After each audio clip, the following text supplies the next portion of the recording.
تو یہ جو معاہدہ ہوا ہے نا جی سو کالڈ پیس اگریمنٹ یہ ٹوٹ جائے گی, یہ چلے گی نہیں.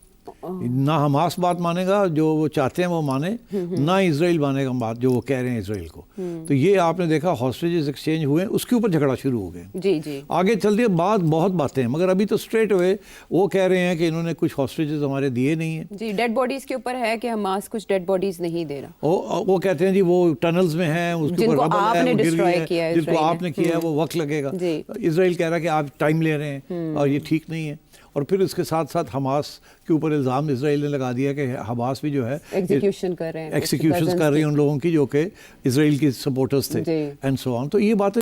اور دوسری بات اب یو این نے بھی کمپلین کر دی ہے کہ جی ہمارا فوڈ انوائس کو پوری راستے کھلنے نہیں مل رہے, اسرائیل نہیں دے رہا, فل ایکسیس نہیں دے رہا. تو یہ تو باتیں شروع ہو گئی ہیں. اور کسی سٹیج پہ بھی کوئی بڑا حملہ ہو گیا یا کوئی بڑا اسیسینیشن ہو گیا تو یہ پھر ایک دوسرے کے گلے پڑ جائیں گے. تو آئی ڈونٹ, باقی تو بہت اور باتیں اتنی ہیں اس کے اندر جو نہیں ہونے والی. یہ تو ابھی میرا خیال ہے اسرائیل کا تو ایک ہی ریکوائرمنٹ تھی کہ ہاسٹیجز مل جائیں, پھر دیکھیں گے ہم نے کیا کرنا ہے کیا نہیں کرنا. اسی لیے وہ 2 اسٹیٹ سولوشن تو نکال ہی دیا اکارڈ میں سے. اسی کے اوپر تو یہ باقی 8 ممالک نے شوٹ ڈال دیا کہ جی ہمیں کچھ اور دکھایا تھا اور کیا کیا. تو یہی پتہ چلا نا کہ وہ اس کے بعد جب اسرائیل کو دکھایا تو جیرڈ کوشنر پہنچ گئے اور بیٹھ بوٹ کے اس کو امینڈ کر دیا, 2 اسٹیٹ سولوشن بھی نکال دی اور ٹائم ٹیبل بھی نکال دیا, سارا کچھ. تو اور سب سے جو امپورٹنٹ بات ہے, اب سارے کمنٹیٹرز ایک بات کہہ رہے ہیں اور اس کی اہمیت سمجھنی چاہیے ہمیں. وہ کہہ رہے ہیں کہ یہ نیتن یاہو جو ہے یہ جو کچھ کر رہا ہے, ایسے نہیں ہے کہ یہ نیتن یاہو نے کوئی پاگل ہو گیا اور یہ کر رہا ہے.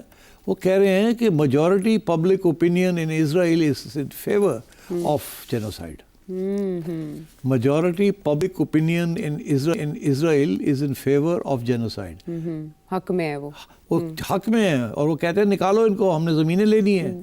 تو پہلے یہ کہا جا رہا تھا کہ رائٹ ونگ جو ایکسٹریمسٹ فورسز ہیں وہ سپورٹ کر رہی ہے نیتن یاہو, مگر فیکٹ یہ ہے کہ عوام بھی جو ہے اسرائیل کی, وہ میجورٹی عوام جو ہے وہ کہہ رہی ہے جینوسائڈ, ہمیں نکالے ان کو, ہم نے زمین لینی ہے اور ان کو واپس نہیں آنے دینا. تو آئی تھنک اس قسم کے ایشوز چل رہے ہیں, اور میرا نہیں خیال ڈونلڈ ٹرمپ کامیاب ہوگا in getting a peace agreement between Hamas and اسرائیل. یہ اور خون خرابہ بھی ہونا ہے.